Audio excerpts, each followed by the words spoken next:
नमस्कार मित्रों, स्वागत है आपका मेरे YouTube channel novels in audio dot Gaurav में। मित्रों, आप सुन रहे हैं चंदन उपन्यास का तीसरा भाग। इससे पहले के दोनों भागों को सुनने के लिए आप चैनल को सब्सक्राइब करें और उसके अंदर वीडियोस में जाकर आप दोनों वीडियोस को सुन लें। तो प्रस्तुत है गुलशन नंदा जी द्वारा लिखित चंदन उपन्यास का तीसरा भाग। माँ माँ, अशोक चीखता हुआ सीढ़ियों से नीचे उतरा। सामने पायल को देखकर अचानक घबरा सा गया। शी श पायल ने ओठों पर उंगली रखकर उसे बच्चों के समान चुप रहने का संकेत किया और धीरे से बोली, माँ जी पूजा कर रही हैं। कब तक पूजा से निपटेंगी? अशोक ने अपनी घबराहट को नियंत्रित करते हुए कुछ कठोर स्वर में कहा। जब अपने गोपाल प्रसन्न हो जाएंगे। कब होंगे मैं क्या जानूं, मैं कोई ज्योतिषी तो हूँ नहीं, लेकिन मैं बहुत ज़्यादा प्रतीक्षा नहीं कर सकता, वह झल्लाकर बोला। फिर कुछ रुककर कहा, मुझे कॉलेज जाना है। तो जाइए, रोका किसने है? पायल ने लापरवाही से कहा। उफ, तुम नहीं समझोगी, आज 6 महीने की फीस जमा करनी है मुझे। तो ऐसा क्यों नहीं कहते? पायल ने बड़ों के ढंग से उसकी ओर गंभीरता से देखते हुए कहा। तुम तो इस तरह बात कर रही हो जैसे नौकरानी नहीं मेरी माँ हो, वह कुछ नरम पड़ते हुए बोला। नारी के कई रूप होते हैं, वह माँ भी होती है, बहन भी और पत्नी भी, लेकिन आपने उसका केवल एक ही रूप देखा है, उसके दूसरे रूप भी देखने का प्रयत्न कीजिए। पायल ने उसके चेहरे पर ध्यानपूर्वक दृष्टि जमाते हुए कहा, और इससे पहले कि वह कोई बात का उत्तर देता, पायल ने पूछा, कितनी फीस जमा करनी है? 600 रुपये। आइए मेरे साथ, वह माँ के कमरे की ओर जाते हुए बोली। अशोक कुछ न समझते हुए चुपचाप उसके पीछे चल पड़ा। कमरे में पहुंचकर पायल ने साड़ी के पल्लू में बंधा हुआ चाबियों का गुच्छा कमर से निकाला और तिजोरी खोलकर उसमें से 600 रुपये निकालकर अशोक को दे दिए। अशोक आश्चर्य से कभी तिजोरी को देख रहा था और कभी पायल के चेहरे को। पायल उसके आश्चर्य को भांपते हुए बोली, क्या देख रहे हैं? तिजोरी की चाबी तुम्हें किसने दी? माँ जी ने। आपको कोई आपत्ति है इसमें? नहीं तो? वह हड़बड़ा गया और फिर बोला, आज तक यह चाबी उन्होंने किसी को नहीं दी थी। उनकी अभिलाषा तो यह थी कि यह चाबी वह अपनी बहू के हवाले करती, लेकिन जब उनकी यह आस पूरी ना हुई तो यह चाबी उन्होंने नौकरानी को दे दी। अशोक झेप सा गया और जल्दी से रुपए जेब में रखकर कमरे से बाहर चला गया। पायल मुस्कुरा पड़ी। फिर जैसे ही वह तिजोरी बंद करके मुड़ी तो उसने देखा सुमित्रा देवी पूजा के कमरे के बाहर व्हील चेयर पर बैठी मुस्कुरा रही थीं। उनकी मुस्कुराहट से यूँ लग रहा था जैसे उन्होंने अशोक और पायल की बातचीत सुन ली थी। वह व्हील चेयर को पायल की ओर बढ़ाते हुए बोली, तुम तो इतने थोड़े दिनों में ही अशोक को अपने इशारों पर नचाने लगी हो। आप ही ने तो मुझे आज्ञा ऐसी दी थी। हाँ, अब मुझे विश्वास हो गया है, तुम जरूर उससे शादी करने पर भी सहमत करा लोगी। वह तो उन्हें होना ही पड़ेगा। अब आप उनके लिए कोई अच्छी सी लड़की ढूंढ लीजिए। मेरे पति के दोस्त ने एक रिश्ते की बात की है, अकेली लड़की है, अच्छे घराने की और लाखों की जायदाद की मालिक। एक बात कहूँ माँ जी? कहो। इस घर को एक सुलझी हुई अच्छी बहू की ज़रूरत है, दौलत की नहीं। यह कहकर पायल उनके नाश्ते की तैयारी करने के लिए बाहर चली गई। सुमित्रा देवी बड़ी देर तक वहीं मौन बैठी पायल की बात पर विचार करती रहीं। चेतन आज समय से पहले ही खंडर में पहुंच गया था और बड़ी बेचैनी से पायल के आने की प्रतीक्षा कर रहा था। वह जल्दी से जल्दी अपनी पदोन्नति की सूचना उसे सुनाना चाहता था।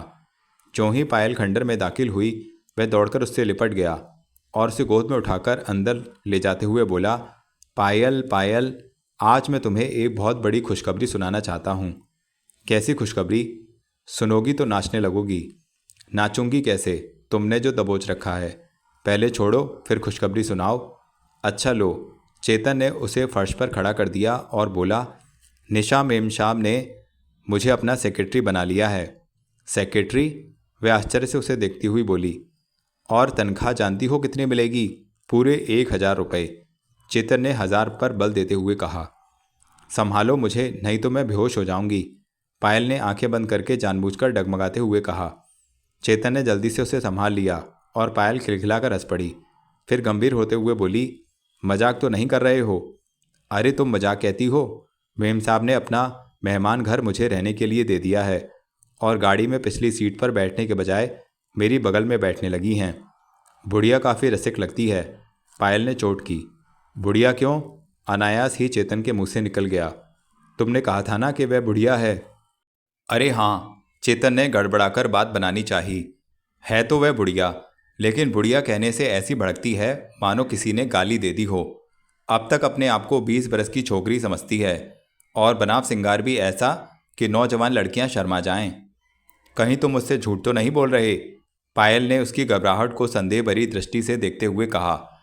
मैं और तुमसे झूठ बोलूँगा? कहीं यह स्वयं तुम्हारे दिल का डर तो नहीं है?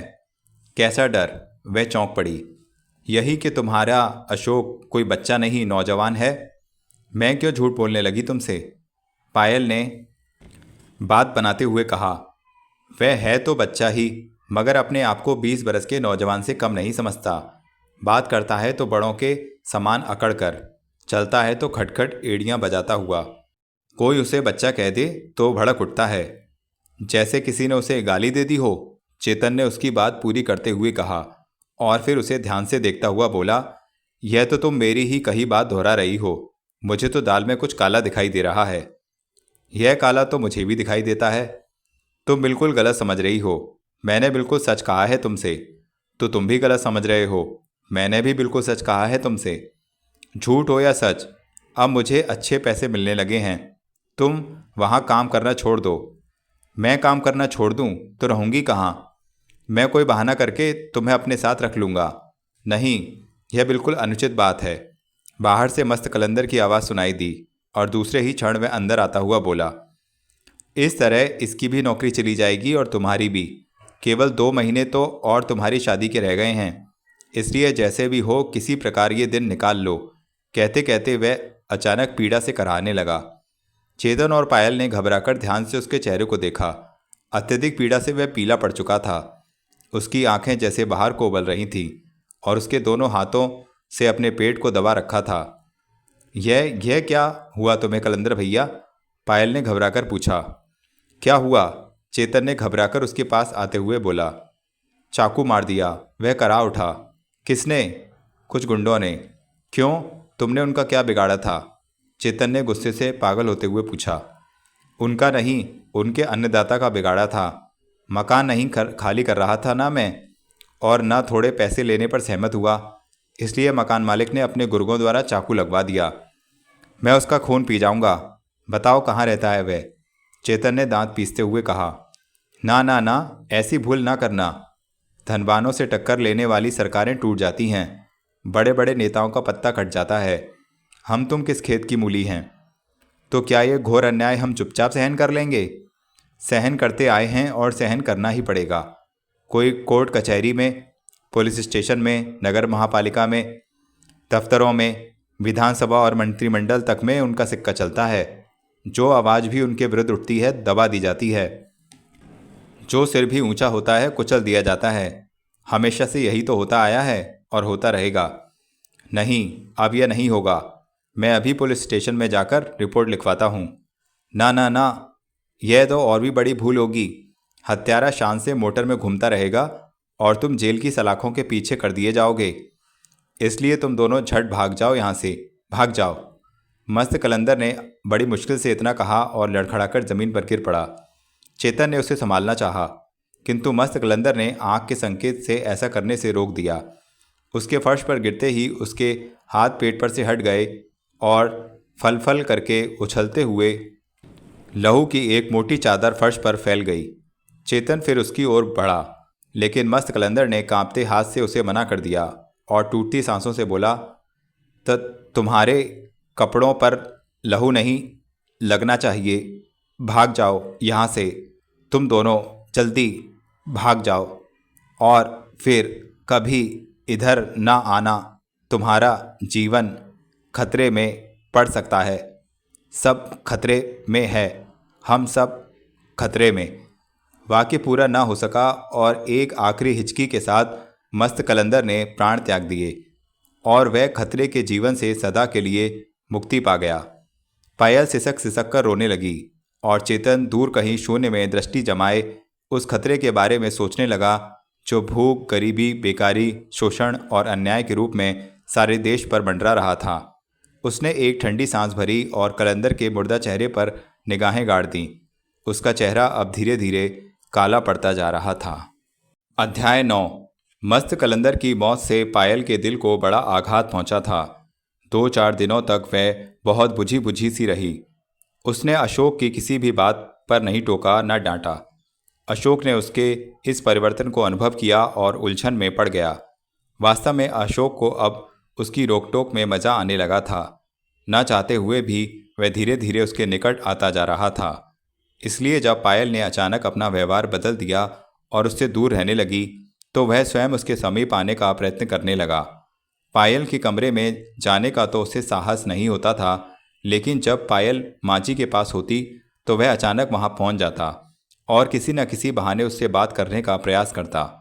परंतु फिर भी जब पायल ने अपना पहले जैसा व्यवहार न अपनाया, तब अशोक की उलझन चिल्लाहट में बदल गई और वह घर तथा कॉलेज में उखड़ा उखड़ा सा रहने लगा।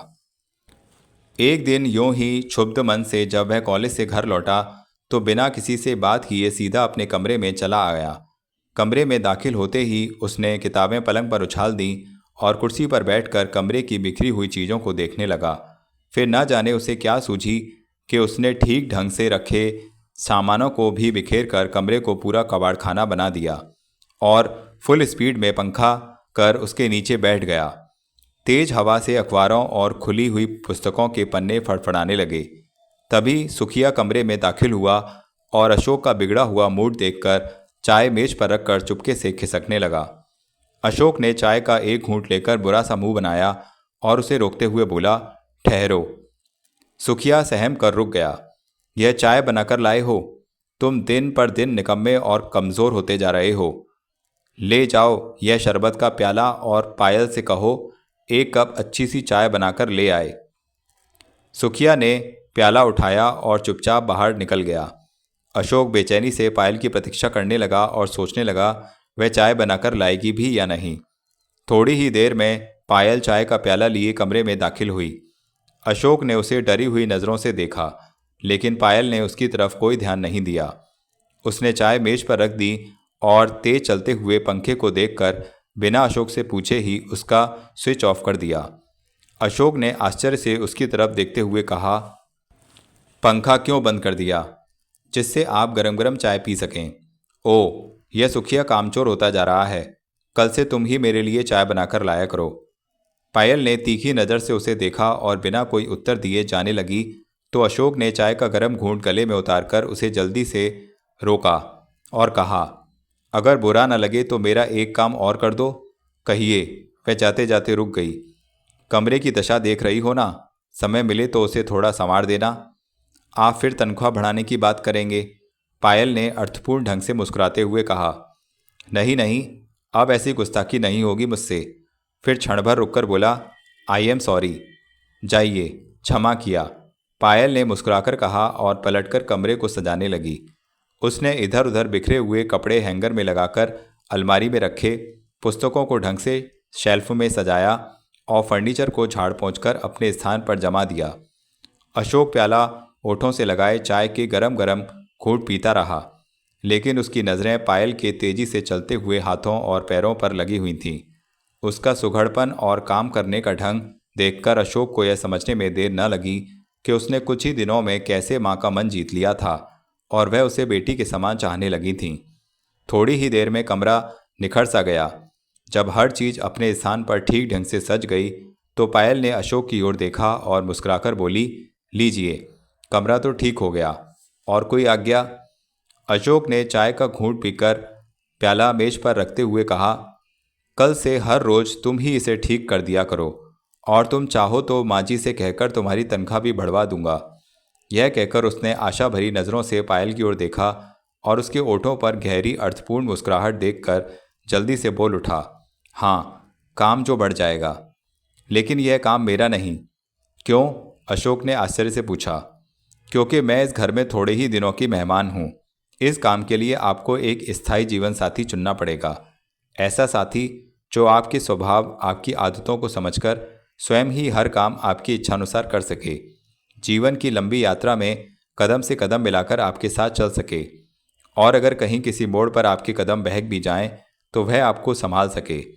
पायल ने कुछ गंभीर होकर बड़ों की भांति सीख देते हुए कहा, नहीं, यह सब काल्पनिक और कहने सुनने की बातें हैं। आजकल की लड़कियों के तो नखरे ही उठाना मुश्किल होता है। बात बात पर उलझना, नाक भौं चढ़ाना। मुझे तो डर लगता है ऐसी लड़कियों से। मुझसे भी आप डरते हैं क्या? पहले डरता था, अब नहीं। क्यों? तुम में वह बात नहीं। बहुत सी लड़कियों में वह बात नहीं होती। आप तलाश करके तो देखिए। अपनी इच्छानुसार जीवन संगनी आपको जरूर मिल जाएगी। इस काम में तो मेरी सहायता करोगी? मैं? पायल ने आश्चर्य से पूछा। मैं भला किस तरह सहायता कर सकती हूँ? मेरे लिए कोई अच्छी लड़की पसंद करके। मुझे विश्वास है कि जो लड़की तुम पसंद करोगी वह हर प्रकार से मेरे लिए ठीक रहेगी। तो आप शादी करने के लिए तैयार हैं? पायल ने खुश होकर पूछा। और जब अशोक ने सिर हिलाकर सहमति व्यक्त की तो पायल बिना कुछ और बात किए खुशी में भरी बाहर निकल गई। अरे वह चाय का प्याला तो लेती जाओ। अशोक ने प्याला उठाते हुए उसे पुकारा। उसका जी चाहता था कि वह पायल से बातें करता ही रहे, लेकिन पायल रुकी नहीं। वह भागती हुई सीधी माँ जी के पास कमरे में पहुंच गई। असीम प्रसन्नता से जब उसने माँ जी को यह सूचना दी तो वह खुशी से फूली न समाई और उसे लाख लाख आशीष देते हुए गले से लगाकर उसका मुंह चूम लिया। उन्हें लगा जैसे इस लड़की ने यह शुभ समाचार देकर उनके मन पर रखा भारी बोझ उतार दिया हो। जैसे ही निशा ने चेतन को रुकने का संकेत किया, चेतन ने झट कार की गति धीमी कर दी और निशा के कहने पर कार को अल्टा माउंट पर एक विशाल बिल्डिंग के पार्लर में लाकर खड़ा कर दिया और पूछा, यह किसका घर है? भारद्वाज अंकल का। आज उनकी बेटी सीमा का जन्मदिन है। यह कहते हुए निशा ने कार में रखे एक पैकेट को उठा लिया और पिछली सीट पर रखे फूलों के गुलदस्ते की ओर संकेत करके बोली, यह तुम उठा लो। मैं इसे क्या करूँगा? चेतन ने झेपते हुए कहा। आखिर तुम भी तो सीमा को कुछ दोगे। लेकिन मैं तो आमंत्रित भी नहीं हूँ। जब मैं आमंत्रित हूँ तो तुम भी आमंत्रित हो। अब तुम मेरे ड्राइवर नहीं, सेक्रेटरी हो। और जानते हो आज विशेष रूप से मुझे इस पार्टी में बुलाए जाने का क्या उद्देश्य है? क्या? चेतन ने आश्चर्य से उसकी ओर देखते हुए पूछा। अंकल भारद्वाज ने मेरे लिए एक लड़का देखा है और वह उससे मेरी भेंट करवाना चाहते हैं। इस अवसर पर मुझे तुम्हारी सहायता की जरूरत होगी। कैसी सहायता? तुम घनिष्ठता से मेरे साथ लगे रहना। इस ढंग से कि हम दोनों का आपसी लगाव देखकर वह लड़का जल उठे और स्वयं ही शादी से इनकार कर दे। निशा ने अर्थपूर्ण ढंग से मुस्कुराते हुए उसकी ओर देखकर कहा। लेकिन क्यों? इसलिए कि मैं भी तुम्हारी तरह आज़ाद रहना चाहती हूँ। मुझे शादी में कोई दिलचस्पी नहीं। कहते हुए निशा ने उसे आंख मार दी और लिफ्ट की ओर बढ़ गई। विवशतः चेतन भी गुलदस्ता उठाकर उसके पीछे हो लिया और थोड़ी ही देर में वे भारद्वाज के फ्लैट में पहुंच गए। निशा को देखते ही भारद्वाज जी खुशी से खिल उठे और उसका हाथ पकड़कर हॉल के मध्य में बैठी सीमा की ओर ले जाते हुए बोले, आओ, मैं तुम्हारी ही प्रतीक्षा कर रहा था। और सब लोग आ गए हैं? चेतन गुलदस्ता थामे उनके पीछे पीछे हो लिया। निशा को देखते ही सीमा खुशी से उछल पड़ी। निशा ने झुककर उसका गाल चूमा और जन्मदिन की बधाई देते हुए उपहार वाला पैकेट उसके हाथों में थमा दिया। चेतन ने भी मुस्कुराकर बधाई देते हुए फूलों का गुलदस्ता सीमा की ओर बढ़ाया। सीमा ने डैडी की ओर देखा और फिर गुलदस्ता ले लिया। भारद्वाज जी के चेहरे से स्पष्ट झलक रहा था कि वह इस बिना बुलाए अतिथि का पार्टी में आना और उनकी बेटी को उपहार देना उन्हें अप्रिय लग रहा था। लेकिन निशा के कारण उन्होंने अनमने मन से सीमा से चेतन का परिचय करा दिया। चेतन ने भारद्वाज जी की अप्रसन्नता को अनुभव किया और जब वे दूसरे मेहमानों से निशा का परिचय कराने लगे तो वह वहीं खड़ा रह गया। हॉल के एक कोने में दूसरे मेहमानों के साथ अशोक और पायल भी एक सोफे पर बैठे हुए थे। पायल का बनाव श्रृंगार आज देखने योग्य था। बड़े लोगों की पार्टी में सम्मिलित होने योग्य बनाने के लिए सुमित्रा देवी ने अपने बढ़िया हीरों के जड़ाऊ गहने और जरी का बहुमूल्य साड़ी पहनाकर उसे अशोक के साथ भेजा था। वह बड़े चाव से अशोक को दिखाई जाने वाली उस लड़की को देखने के लिए उत्सुक हो रही थी जिसे भारद्वाज जी ने अशोक के लिए पसंद किया था। इसी कारण अशोक को भी विशेष रूप से यहाँ आमंत्रित किया गया था।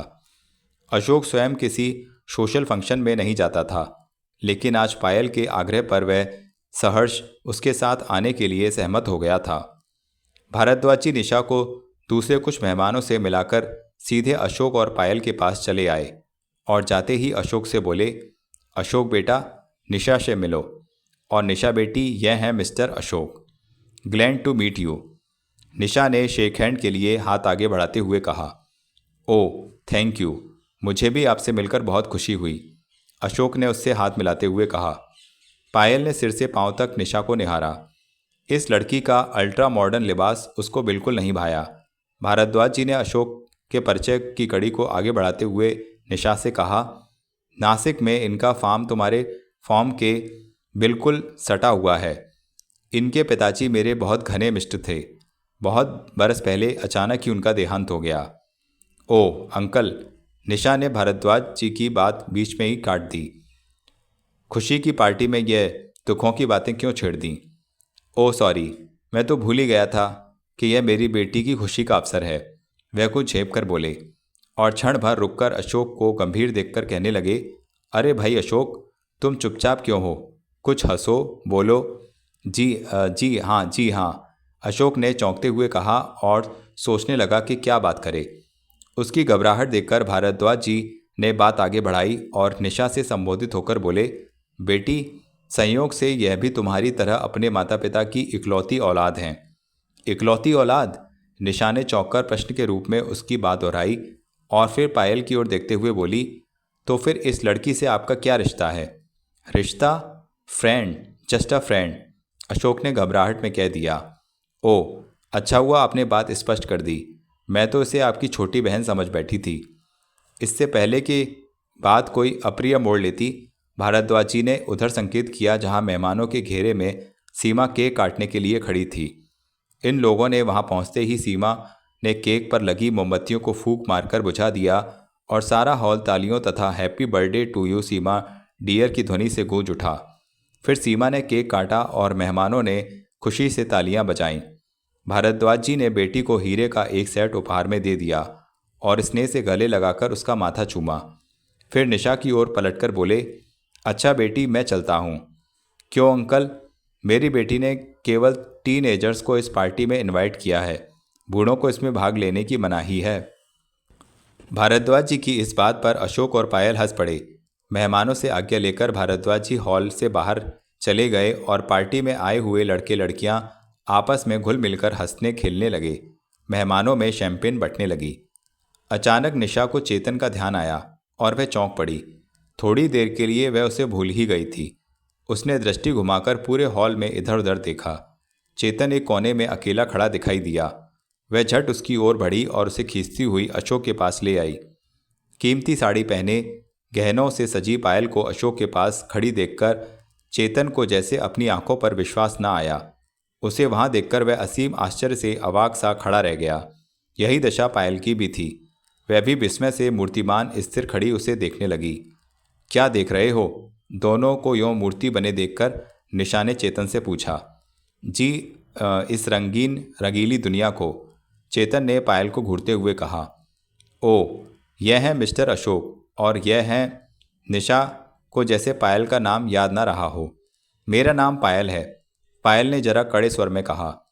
इनसे मिलिए, यह हैं चेतन, मेरे सेक्रेटरी, फ्रेंड और फिलॉसफर। निशा ने चेतन का परिचय उन दोनों से कराया। ओह, मैं समझी थी ये शायद आपके भाई हैं। पायल ने निशा के मजाक का अवसर हाथ से न जाने दिया। निशा पायल की बात सुनकर कट तो गई, परंतु चुप रही और विषय बदलते हुए चेतन से बोली, तुम कहाँ खो गए थे? इसी भीड़ में। हाँ, तो यह मिस्टर अशोक भारद्वाज अंकल के गहरे दोस्त के बेटे हैं। नासिक में हमारा और इनका फार्म सटा हुआ है, यानी हम पड़ोसी हैं। ओह, बहुत खुशी हुई यह जानकर, चेतन ने व्यवहारिक रूप से कहा और फिर अचानक पायल को तिरछी नज़र से घूरते हुए पूछ बैठा, और आप? इनकी फ्रेंड, निशा ने अशोक की ओर संकेत करके कहा और पास से गुजरते हुए बैरे की ट्रे से शैंपेन के 2 ग्लास उठाकर उसमें से एक अशोक की ओर बढ़ाते हुए बोली, लीजिए। मैं शराब नहीं पीता। अशोक ने ग्लास नहीं लिया तो निशा ने एक जोरदार ठहाका लगाया और बोली, आप इसे शराब कहते हैं? फिर वही ग्लास चेतन की ओर बढ़ाते हुए बोली, लो, यह शायद तुम्हारे भाग्य का ही था। पायल अभी तक चेतन को घूर रही थी। चेतन पहले तो कुछ गड़बड़ा सा गया, लेकिन फिर संभलकर उसने निशा के हाथों से ग्लास थाम लिया और मुंह से लगाकर एक ही घूंट में गले से नीचे उतार दिया। तभी नाच का संगीत आरंभ हो गया और नौजवान लड़के लड़कियां अपनी अपनी पसंद के जोड़े बनाकर उसकी धुन पर नाचने लगे। निशा चेतन का हाथ थामकर थिरकने लगी। पायल ने शिकायत भरी नज़रों से चेतन की ओर देखा और फिर ना जाने उसे क्या सूझा कि उसे अशोक का हाथ थाम लिया और उसे अपने साथ फ्लोर पर ले आई। दोनों जोड़े अपनी अपनी तरंग में नाचने लगे। निशा को आज चेतन का साथ भला लग रहा था और अशोक पायल की इस घनिष्ठता पर खुशी से खिल उठा था। लेकिन जो ज्वार भाटा चेतन और पायल के दिलों में उठ रहा था, उसकी अनुभूति ना निशा को हो सकती थी और न अशोक को। जैसे जैसे संगीत की धुन ऊंची होती गई, नौजवान जोड़ों का उत्साह भी बढ़ता गया। वे एक दूसरे की बाहों में बाहें डाले मस्ती में नाच रहे थे। चेतन को जलाने के लिए पायल ने अशोक की कमर में हाथ डाल दिया था और कुछ ऐसी ही जलन ने चेतन को विवश कर दिया कि वह भी निशा के समीप हो गया। निशा अब उसके इतनी निकट थी कि वे दोनों एक दूसरे के शरीर और सांसों की गर्मी अनुभव करने लगे थे। यह गर्मी शैंपेन के नशे से भी बढ़कर थी। चेतन अपने आप को संयम में रखने का प्रयत्न कर रहा था, लेकिन निशा विभोर हुई जा रही थी। नाचते नाचते वह चेतन को पायल और अशोक से थोड़ा दूर ले गई और उसके कंधे का सहारा लेकर बोली, क्यों, कैसा लगा लड़का? काफ़ी स्मार्ट है, पर्सनैलिटी बुरी नहीं। मुझे तो बुद्धू लगता है। बुद्धू नहीं, शर्मिला कहिए। अच्छा है, आपके इशारों पर नाचेगा। लेकिन मुझे तो ऐसा लड़का चाहिए जो मुझे अपने इशारों पर नचा सके। कहते हुए निशा ने चेतन को आलिंगन में ले लिया और संगीत की धुन पर मस्ती में नाचने लगी। पायल यूँ तो अशोक की बाहों का सहारा लिए नाच रही थी, किंतु उसकी दृष्टि चेतन पर ही लगी हुई थी। निशा और चेतन की घनिष्ठता देखकर वह मन ही मन चलने लगी थी। क्या सोच रही हो? अचानक अशोक ने उससे पूछा। आपकी निशा के बारे में विचार कर रही थी। कहो, कैसी लगी ये लड़की? फैशनेबल, सुंदर और स्मार्ट। लेकिन वह कुछ कहते कहते रुक गई। लेकिन क्या? अशोक ने झट पूछा। थोड़ी अशिष्ट और घमंडी है। करेक्ट, और यही बातें मुझे पसंद नहीं। चाल चलन भी उसका कुछ अच्छा नहीं लगता। अशोक ने बेझिझक कह दिया। यह आपने कैसे अनुमान लगा लिया? देखो ना, अपने सेक्रेटरी की बाहों में लिए किस निर्लज्जता से नाच रही है। तो इससे क्या होता है? आप भी तो अपने घर की नौकरानी को बाहों में लिए नाच रहे हैं। पायल। अशोक एकाएक झुंझला गया, जैसे पायल का यह वाक्य उसे अच्छा नहीं लगा था। फिर झट भावों को नियंत्रित करते हुए बोला, तुम्हें ऐसा नहीं कहना चाहिए। पायल कुछ कहना ही चाहती थी कि उसने अनुभव किया कि जैसे नाचते नाचते कोई अचानक उससे टकरा गया हो। उसने पलट कर देखा। यह चेतन था, जिसने जानबूझकर उसे कोहनी मारी थी। पायल को उसकी यह हरकत बुरी लगी, लेकिन वह चुपचाप अपना क्रोध पी गई। तभी संगीत की धुन बंद हो गई और नाचने वाले जोड़े एक दूसरे से अलग होकर अगली धुन की प्रतीक्षा करने लगे। कईयों ने अपने पार्टनर बदल लिए। चेतन ने धीरे से निशा के कान में कहा, आइए हम भी साथी बदल लें। क्यों? मज़ा रहेगा। आप थोड़ी देर के लिए अशोक को पार्टनर बना लीजिए और मैं पायल को। अशोक तो बुद्धू है, तब तो आनंद आ जाएगा। आप उसे बनाइए और मैं उसकी पार्टनर का इतिहास भूगोल जानने का प्रयत्न करता हूँ। संगीत की दूसरी धुन आरंभ हो गई। नाचने वाले सभी जोड़ों ने अपने अपने साथी को थाम लिया। निशा अभी असमंजस में थी कि चेतन ने फिर उससे पार्टनर बदलने की प्रार्थना की। निशा ने अचानक पलटकर अशोक का हाथ थाम लिया। पायल वहाँ से खिसकने लगी, लेकिन चेतन ने झट लपककर उसका रास्ता रोक लिया। पायल ने घबराकर अपने आसपास देखा तो चेतन ने उसका हाथ थाम लिया। वह चेतन का हाथ झटकने ही वाली थी कि हॉल की बत्तियां मध्यम हो गईं और संगीत की स्वर ध्वनि तेज हो गई। इसके साथ ही थिरकते हुए मस्त जोड़ों की दबी दबी हंसी और धीमा धीमा शोर सुनाई पड़ने लगा। चेतन ने धुंधले प्रकाश का सहारा लेते हुए पायल की कमर में हाथ डाल दिया और उसे घुमाते नचाते निशा व अशोक से दूर हटा ले गया। तो यह है वह बूढ़ी मेम साहिबा जिनके लिए आप सेक्रेटरी और ड्राइवर हैं? पायल ने व्यंग्यात्मक ढंग से चेतन से पूछा। हाँ, और तुम जिस बच्चे को लोरियां देकर सुलाती हो, उसके दर्शन करके मुझे भी हार्दिक प्रसन्नता हुई। किस स्कूल में पढ़ते हैं बाबा? वह मैंने तुमसे झूठ कहा था। क्यों? इसलिए कि तुम वास्तविकता जानकर अंट शंट सोचने न लग जाओ। मैंने भी तुमसे इसलिए झूठ कहा था कि तुम किसी भ्रम या संदेह में पड़कर मेरी नौकरी की दुश्मन ना बन जाओ। लेकिन मेरे मालिक और तुम्हारी मालकिन में बहुत अंतर है। यही ना कि एक सादगी का पुतला है और दूसरी मॉडर्न तितली। लेकिन मुझे इससे क्या लेना? अपने काम से मतलब है। तभी फिर हॉल रोशनी से जगमगा उठा और संगीत थम गया। सब जोड़े अलग अलग हो गए। मेज़ों पर स्नैक्स लग गए थे। सारे मेहमान स्नैक्स से सजी मेज़ों की ओर बढ़ गए और प्लेटें उठाकर खाने लगे। निशा, अशोक, पायल और चेतन एक ही मेज के पास थे। निशा अशोक का मजाक उड़ाने पर तुली हुई थी। उसने पायल की ओर देखते हुए व्यंग से कहा, मज़ा आ गया आपके दोस्त के साथ नाचकर। बिल्कुल प्रोफेशनल डांसर मालूम होते हैं। आपके सेक्रेटरी और फिलोसफर भी कुछ कम नहीं। एक एक स्टेप नपा तुला रखते हैं। जी चाहता है जीवन भर उनके साथ नाचती रहूं। पायल ने उसे जलाने के लिए कहा। निशा उत्तर में कुछ कहना ही चाहती थी कि अचानक पायल का सूना गला देखकर अशोक पूछ बैठा, पायल तुम्हारा हार। हार? पायल घबराकर अपना गला टटोलने लगी, लेकिन इससे पहले कि वह इधर उधर अपने खोए हुए हार को ढूंढती, सीमा उसका हार हाथ में लिए उधर पहुंच गई और पायल को दिखाते हुए बोली, यह तो नहीं है आपका हार? हाँ हाँ, पायल ने हार उसके हाथ से झपटते हुए कहा। शायद नाचते हुए गिर गया होगा। वह हार दोबारा पहनने लगी। अशोक ने पीछे से उसके हार का हुक लगाया तो निशा उन दोनों की घनिष्ठता को बड़े ध्यान से देखने लगी। क्या देख रही हैं आप? पायल ने उसे घूरते हुए कहा। गहना का खासा चाव लगता है आपको? निशा ने व्यंग से पूछा। जी हाँ, यह हमारे देश का श्रृंगार है और मुझे इससे प्यार है, पायल ने बेझिझक उत्तर दिया। हर बैकवर्ड आदमी यही कहता है, निशा ने जलकर कहा। निशाची, सिगरेट फूंककर, शराब पीकर, अपने अर्धनग्न शरीर का प्रदर्शन करके और दूसरों का मजाक उड़ाकर जो लोग अपने आप को फॉरवर्ड समझते हैं, वास्तव में वे ही सबसे बड़े बैकवर्ड होते हैं। अपनी सभ्यता संस्कृति से घृणा करना बुद्धिमानों और शिक्षितों का नहीं, मूर्खों का काम है। तुम्हारा मतलब है मैं मूर्ख हूँ? निशा ने भड़ककर कहा। यह आप बेहतर जानती हैं। ओ शट अप यू इडियट, निशा चीखकर बोली। मेम साहब, मैं भी अंग्रेज़ी बोलना जानती हूँ और आपकी गाली का जवाब दे सकती हूँ, लेकिन अपने अतिथि और इन शरीफ मेहमानों का ध्यान रखकर चुप हूँ, पायल ने गुस्से से तिलमिलाकर कहा और अशोक का हाथ पकड़कर बोली, चलो अशोक बाबू, अब यह स्थान शरीफों के ठहरने के योग्य नहीं रहा। कहते हुए वह अशोक को खींचती हुई बाहर चली गई। क्या हुआ निशा दीदी, क्या हुआ? सीमा ने लपककर निशा के पास आते हुए पूछा। अरे वह 2 टके की छोकरी और भरी महफिल में मेरी इंसल्ट करके चली गई। अगर तुम्हारा ख्याल ना होता तो तमाचे मार मार कर उसका मुंह लाल कर देती, निशा ने जैसे गुस्से से पागल होते हुए कहा। अरे मगर क्या हुआ दीदी? कुछ नहीं, चलो चेतन, मेरा मूड खराब हो गया, अब मैं यहाँ 1 मिनट भी नहीं ठहर सकती, निशा ने चेतन का हाथ पकड़ते हुए कहा। नहीं दीदी, आप इस तरह पार्टी छोड़कर नहीं जा सकती, सीमा ने उसका रास्ता रोकते हुए कहा। जो कुछ हुआ उसके लिए मैं आपसे क्षमा मांगती हूँ। सीमा ने यह बात इतनी नम्रता से कही कि निशा उसकी प्रार्थना को ठुकरा ना सकी और उसने बीच में पार्टी छोड़कर जाने का विचार बदल दिया। अध्याय 10।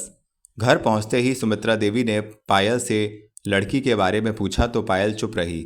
सुमित्रा देवी ने फिर अपना प्रश्न दोहराया तो अशोक चमककर बोल उठा, लड़की पायल को पसंद नहीं? क्यों, देखने में अच्छी नहीं क्या? देखने में तो सुंदर है, मॉडर्न है, बड़े अमीराना ठाट बाट हैं उसके। तो पसंद क्यों नहीं आई? इसलिए कि वह बदतमीज है, आवारा लगती है, सिगरेट और शराब पीती है। राम राम, यह क्या कह रहे हो तुम? हाँ माँ जी, यह ठीक कह रहे हैं, पायल ने दबी जबान से कहा। फिर तो अच्छा हुआ जो तुमने बात छेड़ने से पहले ही उसे परख लिया, वरना मेरा तो बुढ़ापा ही सत्यानाश हो जाता। न जाने जमाने को क्या आग लग गई है। घराना अच्छा हो तो लड़की अच्छी नहीं, और लड़की अच्छी मिल जाए तो घर बार अच्छा नहीं। तो माँ, क्या अच्छी लड़कियाँ केवल अमीर घरानों ही में मिलती हैं? अशोक ने उखड़े हुए स्वर में कहा। नहीं तो, लेकिन खानदान और कुछ गुण तो होने चाहिए। तो एक लड़की ऐसी है मेरी नज़र में जो हर प्रकार से हमारे खानदान की बहू बनने योग्य है। कौन है वह, जल्दी बता। अगर तूने देख रखी है तो आज तक मुझसे क्यों नहीं कहा? अशोक ने पहले माँ को देखा और फिर थोड़ी दूर कुर्सी का सहारा लेकर खड़ी हुई पायल को देखा और बोला, माँ, वह लड़की है पायल। पायल? सुमित्रा देवी आश्चर्य से अशोक की ओर देखने लगी। अचानक अशोक के मुंह से अपना नाम सुनकर पायल सन्न रह गई। इससे पहले कि सुमित्रा देवी अपनी कोई राय देती, वह एकाएक चीख उठी, नहीं नहीं, यह नहीं हो सकता, यह नहीं हो सकता। इस चीख के साथ वह भागकर अपने कमरे में चली गई और माँ बेटा दोनों आश्चर्य से एक दूसरे को देखते रह गए। निशा ने उस रात कुछ अधिक पी ली थी। जब वह अपने कमरे में दाखिल होने के लिए कार से उतरी तो लड़खड़ा गई। चेतन ने लपककर उसे संभाला और सहारा देकर अंदर ले गया। रात आधी से अधिक बीत चुकी थी। घर के सभी नौकर सो रहे थे। चेतन निशा की हालत देखकर डर रहा था और उसे जल्दी बेडरूम में पहुंचा देना चाहता था। उसे संभाले हुए जैसे वह जीने की ओर बढ़ा, निशा ने बड़ी घनिष्ठता से उसके गले में अपनी बाँह डाल दी और उसके साथ चिपकी हुई बेडरूम की ओर चलने लगी। उसने धीरे धीरे अपने बदन का सारा भार चेतन पर डाल दिया था। चेतन उसे थामे हुए धीरे से बेडरूम का दरवाज़ा खोला और निशा को अंदर छोड़कर जल्दी लौटने के लिए पलटा ही था कि निशा ने उन्माद भरे स्वर में उसे पुकारा। सुनो। चेतन ने पलटकर देखा। निशा नशे में लहराती झूमती अपने बिस्तर पर जा बैठी थी। चेतन उसके पास चला आया। निशा ने सोफे पर रखे अपने बैग की ओर संकेत करके कहा, वह बैग। चेतन ने झट बैग उठाकर उसे दे दिया। निशा ने बैग खोलकर सिगरेट का पैकेट और लाइटर टटोलकर निकाले और ओठों में एक सिगरेट दबाकर उसे लाइटर से जलाने का प्रयत्न करने लगी। जब 2-3 बार प्रयत्न करने पर भी लाइटर नहीं जला तो चेतन ने उसके हाथ से लाइटर लेकर जला दिया। निशा की आंखों में एक अनोखी चमक उत्पन्न हुई। उसने लाइटर लेकर सिगरेट जलाई और एक कश लेकर धुआं चेतन के मुंह पर छोड़ते हुए बोली, तुम उस लड़की को जानते हो क्या? कौन लड़की? चेतन ने अनजान बनते हुए पूछा। वही बदतमीज पायल जिसने मेरी इंसल्ट की थी। नहीं तो मैं उसे क्यों जानने लगा? वह घबराकर बोला। लेकिन तुम तो उसके साथ यूँ चिपक कर नाच रहे थे जैसे बरसों से उसे जानते हो। नाच में तो यह सब करना ही पड़ता है। आप भी तो अशोक के साथ। ओ शट अप, नाम लानो उस इडियट का। देखा नहीं किस तरह वह लड़की खींचती हुई उसे पार्टी से ले गई जैसे उसकी जोरू हो। निशा ने बढ़ते हुए नशे की झोंक में झल्लाकर कहा। उसका आखिरी वाक्य चेतन के दिल में नश्तर के समान चुभ गया, लेकिन वह उसकी चुभन को सहन करते हुए निशा की आंखों में देखकर बोला, एक बात कहूँ निशा जी? हूँ। सिगरेट का लंबा कश लेती हुई वह बोली। अशोक लड़का बुरा नहीं। तुम कहना क्या चाहते हो? उसने थोड़े कड़े स्वर में पूछा। आप उससे शादी कर लीजिए। शादी? वह गुस्से से उसे देखती हुई बोली, मैंने तुमसे पहले ही कहा था कि मैं रिश्ता जोड़ने नहीं तोड़ने गई थी। न तोड़िए तो अच्छा है। लड़का आपके योग्य है और आपके साथ जाएगा। लेकिन मैंने उससे भी एक अच्छा पसंद कर रखा है। उससे बढ़कर स्मार्ट, सुंदर, बुद्धिमान, खुले दिल और उच्च विचारों वाला। तो फिर आपने यह बात वकील साहब से क्यों नहीं कही? कौन है वह भाग्यशाली लड़का? चेतन ने उत्सुकता से पूछा। काफ़ी होशियार हो गए हो।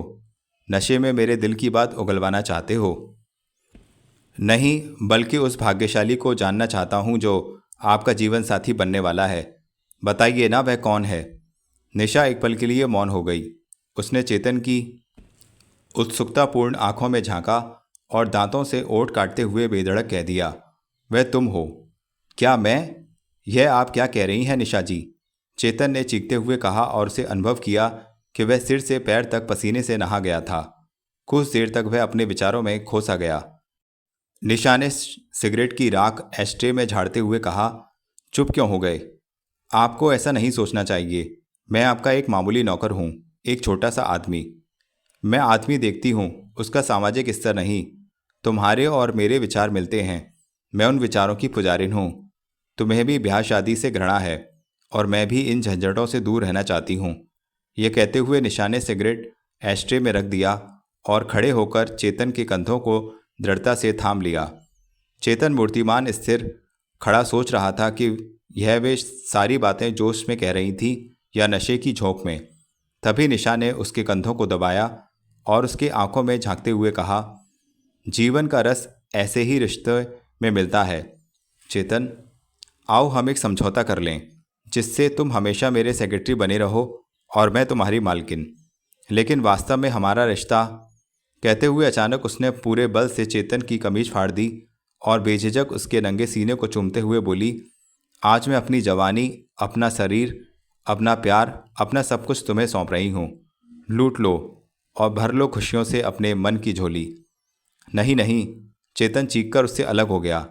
निशा जब दोबारा उससे लिपटना चाहती थी तो उसने उसे धकेलकर अपने से अलग कर दिया। निशा लड़खड़ाकर बिस्तर पर जा गिरी। इससे पहले कि वह चेतन से इस विमुखता का कारण पूछती, वह तेजी से फलांगता हुआ उसके कमरे से बाहर चला गया। निशा का सारा नशा हिरण हो गया। उसे लगा जैसे चेतन ने उसे ठुकराकर उसके मुंह पर थप्पड़ मार दिया हो। उसके सौंदर्य और जवानी को ऐसा अपमानित किया था कि इस समय वह स्वयं को 100 बरस की बुढ़िया अनुभव करने लगी थी। उसका जी चाहा कि वह अभी चेतन के कमरे में जाकर उसका सारा बदन नोच कर लहूलुहान कर दे, चीख चीख कर उसे कोसे और गालियां दे। अपने अपमान का बदला लेने के लिए वह तड़प रही थी, लेकिन विवश थी। समाज में उसके ऊंचे स्तर ने उसके पैरों को जकड़ रखा था। चेतन था तो आखिर उसका नौकर ही, जो उसके पास ड्राइवर बनकर आया था। उसने एस्ट्रे में रखे सिगरेट के अधजले टुकड़े को जलाया, लंबे लंबे कश लिए और फिर गुस्से से उस टुकड़े को मरोड़कर एस्ट्रे में डाल दिया। प्रतिशोध की ज्वाला बड़ी तीव्रता से उसकी धमनियों में उभरने लगी थी, इतनी तीव्रता से कि उसने अपने बालों को नोच डाला और बिस्तर पर गिरकर तकिए में मुंह छुपाकर रोने लगी। दूसरे दिन जब अशोक अपने कमरे में कॉलेज जाने के लिए तैयार हो रहा था तो पायल के स्थान पर उसका नाश्ता सुखिया लेकर आया। उसने डरते डरते नाश्ते की ट्रे पर मेज पर रखी और बाहर जाने के लिए पलटा ही था कि अशोक ने पूछा, पायल कहाँ है? नौकरी छोड़कर चली गई, वह दबी जबान में बोला। क्या? तो तुम यहाँ क्या लेने आए हो? अशोक गुस्से से चिल्लाया और ट्रे में रखे दूध के गिलास को हाथ से गिरा दिया। फर्श पर गिरते ही गिलास चूर चूर हो गया। सुखिया ने मालिक के दिल में उठते भावों को भांपा और चुपचाप फर्श पर बैठकर कांच के टुकड़े समेटने लगा। कॉलेज जाने से पहले अशोक जब माँ का आशीर्वाद लेने गया तो माँ उसे देखते ही बोली, सुखिया कह रहा था आज तुमने नाश्ता नहीं किया। मुझे भूख नहीं थी, उसने माँ से नजरें चुराते हुए कहा। यह अचानक तुम्हारी भूख को क्या हो गया? मर गई, वह झुंझलाकर बोला। पायल के जाने के बाद? माँ, पायल का नाम सुनते ही जैसे वह किसी भीतर की पीड़ा से कराह उठा। हाँ बेटे, मुझे अपंग को उसने ध्यान नहीं किया, पर तेरा भी दिल तोड़कर वह चली गई, इसकी मुझे आशा न थी। लेकिन उसने ऐसा क्यों किया माँ, जानना चाहते हो? हाँ, इसलिए कि उसका प्यार किसी और की अमानत थी। यह सुनते ही अशोक पर जैसे बिजली सी गिर पड़ी। उसे पैरों तले की धरती खिसकती हुई अनुभव हुई। जवान ने उसका साथ न दिया कि वह विस्तार से पायल के प्यार के बारे में पूछ सके। वह अवाक सा खड़ा माँ को देखता रह गया। निशा आज समय से पहले ही ऑफिस जाने के लिए तैयार हो गई थी। उसने जल्दी जल्दी कुछ कागज बैग में रखकर सीढ़ियाँ उतरती हुई नाश्ता करने के लिए ड्राइंग हॉल की ओर जाने लगी। आखिरी सीढ़ी के पास वह ठिठक रुक गई और सांस रोके चेतन की बातों को सुनने लगी, जो वह टेलीफोन पर किसी के साथ कर रहा था। नौकरी छोड़ दी? अरे मगर क्यों? केवल 3 ही दिन की बात थी, किसी तरह गुजार लेती। रात पार्टी में जो कुछ हुआ वह एक ड्रामा था, भूल जाओ उसे। खैर, मैं आ रहा हूँ खंडर में, वहीं मेरी प्रतीक्षा करना। चेतन ने बात समाप्त करके रिसीवर रख दिया तो निशा खटाखट चलती हुई हॉल में दाखिल हुई। चेतन उसे देखते ही संभल गया, लेकिन निशा ने बड़ी नम्रता से पूछा, तुमने नाश्ता किया? जी हाँ। तो जाओ गाड़ी निकालो, आज जरा जल्दी दफ्तर पहुंचना है। कहती हुई निशा नाश्ते की मेज की ओर बढ़ गई और चेतन झट बाहर निकल गया। निशा की आशा के विपरीत चेतन आज बड़ी फुर्ती से ऑफिस में काम कर रहा था, लेकिन उन दोनों के बीच एक अनोखा सा खिंचाव जरूर बना हुआ था। जहां पहले दोनों में दिन भर बातचीत होती रहती थी, आज गहरा मौन छाया हुआ था। दोनों गंभीर थे। चेतन निशा की इस चुप्पी को किसी आने वाले तूफान का प्रतीक समझ रहा था, लेकिन उसे आश्चर्य हुआ जब निरंतर 3 घंटे के काम में निशा ने उससे एक शब्द तक नहीं कहा। जल्दी जल्दी काम निपटाकर जब टाइप करके पत्रों को निशा एक हस्ताक्षर करने के लिए वह उसके पास पहुंचा, तो निशा ने सिर उठाकर उसकी ओर देखते हुए आश्चर्य से पूछा, क्या सारे लेटर्स टाइप हो गए? Yes madam. चेक भी जमा करवाने के लिए बैंक भेज दिए? Yes madam. पनामा वाले विज्ञापन के ब्लॉक न्यूज़पेपर्स को भेज दिए? वह तो कल ही चले गए थे। यह रही आउटले की कॉपी। उसने निशा के सामने एक फाइल खोलते हुए कहा। Thanks, fine. तुम काम में काफ़ी दिलचस्पी ले रहे हो, यह तो मेरी ड्यूटी है। लेकिन तुम आज सुबह से कुछ उखड़े उखड़े नज़र आ रहे हो। नहीं तो, चेतन ने चौंक कर कहा और उस आने वाले तूफान की प्रतीक्षा करने लगा जिसका उसे धड़का लगा हुआ था। लेकिन उसकी आशा के विरुद्ध निशा ने कुछ लज्जित से स्वर में बड़ी नम्रता से कहा, रात नशे में मुझसे थोड़ी मूर्खता हो गई। मैंने तुमसे शायद कुछ ऐसी बातें कह दी जो मुझे नहीं कहनी चाहिए थीं। ऐसी दशा में प्रायः मन की बात जबान पर आ जाती है। मैं उसके लिए क्षमा चाहती हूँ। क्या कह रही हैं आप? चेतन ने गड़बड़ाकर कहा। क्षमा तो आपसे मुझे मांगनी चाहिए। मैं आपके नशे का ध्यान किए बिना आपसे गुस्ताखी कर बैठा और आपको उस दशा में छोड़कर चला आया। मुझे खुशी हुई कि तुम अपनी इस भूल को अनुभव कर रहे हो। शायद आज मेरी पोजीशन को देखकर तुम नर्वस हो गए थे। नहीं, यह बात नहीं मैडम। तो कौन सी रुकावट हमारे बीच आ गई थी? मेरी विवशता। निशा उसकी बात सुनकर मुस्कुराई और मेज की दराज से एक पुराना हिंदी का अखबार निकालकर उसमें छपी पायल की तस्वीर दिखाते हुए बोली, मैं तुम्हारी विवशता समझती हूँ। शायद इसी कारण तुम आगे ना बढ़ सके और मेरी इच्छाओं को सुलगता छोड़कर चले गए। अखबार देखते ही चेतन के पैरों तले से ज़मीन खिसक गई और वह घबराकर बोला, यह अखबार कहाँ मिला आपको? एक दोस्त ने लाकर दिया है। तुम एक रिटायर्ड कर्नल की बेटी को भगाकर लाए हो और पुलिस तुम दोनों की तलाश में है। चेतन ने निशा की बात का कोई उत्तर नहीं दिया और हक्का बक्का होकर उसे देखने लगा तो वह मुस्कुराकर बोली, डरो नहीं, मैं तुम्हें पुलिस के हवाले नहीं करूँगी। मैं प्यार करने वालों का सम्मान करती हूँ। मुझे आपसे यही उम्मीद थी, चेतन ने चापलूसी भरे स्वर में कहा। लेकिन तुमने यह बात मुझे पहले क्यों नहीं बताई? आज़ाद जीवन व्यतीत करने का नाटक क्यों खेल रहे थे? क्या मुझे भी धोखा देना चाहते थे? नहीं नहीं, वास्तव में मुझे नौकरी चले जाने का डर लगा था। आपने जो ऐसी शर्त लगा दी थी। तो अब तुम क्या चाहते हो? केवल 3 दिन की मोहलत। अगर यह भेद आप तक ही रहे तो मैं जीवन भर आपका उपकार नहीं भूलूंगा। 3 दिन? वह कुछ न समझते हुए बोली। 3 दिन के बाद पायल कानून की दृष्टि में वयस्क हो जाएगी और उसके वयस्क होते ही हम शादी कर लेंगे। फिर कोई हमारा कुछ नहीं बिगाड़ सकेगा। अशोक के यहाँ क्या करती है वह? नौकरी। लेकिन मूर्ख ने आज सुबह नौकरी छोड़ दी। इस समय खंडर में मेरी प्रतीक्षा कर रही होगी। कौन सा खंडर? हमारा ठिकाना, एक टूटी फूटी इमारत। बंबई आने पर हमने वहीं बसेरा किया था। तो जाओ शादी की तैयारी करो, अचानक निशा ने उससे कहा। जी? वह चकित सा रह गया और फिर खुश होकर बोला, यह आप क्या कह रही हैं? वही जो मुझे कहना चाहिए। तुम्हारी शादी की गवाह मैं बनूंगी और शादी का सारा खर्च भी मेरा होगा। कहते हुए निशा ने मेज से दराज से अपनी चेकबुक निकालकर उसकी ओर बढ़ाई और फिर बोली, लो, जितने रुपए की ज़रूरत हो भर लो। मैडम? वह आश्चर्य से निशा को देखने लगा। हाँ, तुम्हारा ऋण भी तो उतारना है मुझे। तुमने मेरी 20 लाख की जायदाद बचाई थी। आज उस ऋण को उतारने का समय आ गया है। 50,000 लिख लो। 50,000? हाँ हाँ, कपड़े, जेवरात और ठाट बाट के दूसरे सामान खरीदना जिससे कर्नल की बेटी यह न समझे किसी कड़के से शादी हुई है। ओ, आपने तो मेरा भाग्य ही बदल दिया निशा जी। चाहो तो शादी के बाद उसे अपने घर ला सकते हो और यह नौकरी तो हमेशा के लिए तुम्हारी है। चेतन ने आभार प्रकट करते हुए अपने दोनों हाथों में निशा का हाथ थाम लिया और उसे आंखों से लगाकर चूमते हुए कहा, मैडम, यह उपकार करके आपने सदा के लिए मुझे अपना दास बना लिया है।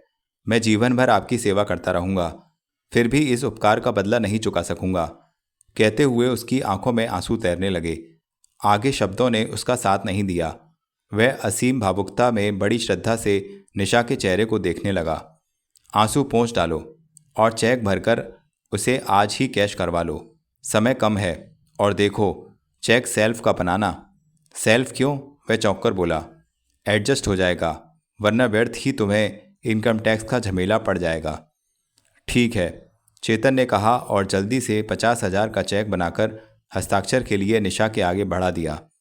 ओ, निशा ने काम में व्यस्त होते हुए बिना उसकी ओर देखे ही कहा, हस्ताक्षर भी स्वयं ही कर लो ना। नहीं मैडम, आपकी जायदाद बचाना दूसरी बात थी। मैं अकारण कानून के विरुद्ध कोई काम करना उचित नहीं समझता। गुड, मैं तुम्हारे इन भावों का सम्मान करती हूँ, निशा ने सिर उठाकर कहा और चेक पर हस्ताक्षर कर दिए। फिर बोली, चाहो तो शादी की तैयारी के लिए ऑफिस से 2 दिन की छुट्टी ले सकते हो। Oh thank you madam, thank you very much, Chetan ने खुशी से कहा और उठकर झूमता हुआ बाहर निकल गया। उसके बाहर जाते ही भारद्वाज जी अंदर आए और निशा के सामने वाली कुर्सी पर बैठ गए। पुलिस में रिपोर्ट दर्ज करवा दी? निशा ने उनके बैठते ही पूछा। हाँ, इंस्पेक्टर तिवारी आते ही होंगे। शिमला टेलीफोन भी कर दिया? हाँ, वे लोग कल सुबह तक प्लेन द्वारा पहुंच जाएंगे। यह सुनते ही निशा के गंभीर चेहरे पर रौनक आ गई। उसने एक सिगरेट लेकर ओठों से लगाया और उसे सुलगाकर लंबे लंबे कश खींचने लगी। चेतन ने बैंक पहुंचकर चेक कैश करवाया और नोटों की गड्डियां ब्रीफकेस में भरकर टैक्सी लेकर सीधा उसी खंडर में पहुंच गया जहां पायल बड़ी बेचैनी से उसकी प्रतीक्षा कर रही थी। छुट्टी मिल गई आपको अपनी मैडम से? उसने चेतन को देखते ही व्यंग से कहा। हाँ, इस मामले में वह बहुत खुले दिल की हैं। यह बताओ तुमने नौकरी क्यों छोड़ दी? चेतन ने संतोष से फर्श पर बैठते हुए कहा। इसलिए कि अशोक ने तुम्हारी मैडम को ठुकराकर मुझे अपनाने का फैसला कर लिया था। अरे, उसकी यह मजाल! वह एकाएक भन्ना सा गया और फिर कुछ रुककर पूछ बैठा, फिर तुमने क्या कहा? मैंने साफ साफ कह दिया कि मैं किसी और से प्रेम करती हूँ। इसके बाद मेरा वहाँ रहना असंभव हो गया और मेरी मैडम को पता चला कि मैं तुमसे प्रेम करता हूँ तो जानती हो उसने क्या किया? क्या? चेतन ने ब्रीफकेस खोलकर उसे ढेर सारे नोटों के बंडल दिखाए और बोला, यह 50,000 रुपये उसने मुझे दिए थे और इससे तुम्हारे और अपने लिए ज़रूरी चीज़ें खरीदकर ठाठ से शादी की तैयारी करूं। पायल आश्चर्य से उन रुपयों को देखने लगी। कुछ देर चुप रहने के बाद फिर बोली, ये रुपए तुम्हारी मालकिन ने दिए हैं? विश्वास नहीं होता। क्यों? इतनी अशिष्ट और आवारा औरत इतनी दयालु कैसे हो सकती है? नहीं पायल, लोगों को परखने में कभी कभी हमारी निगाहें धोखा खा जाती हैं।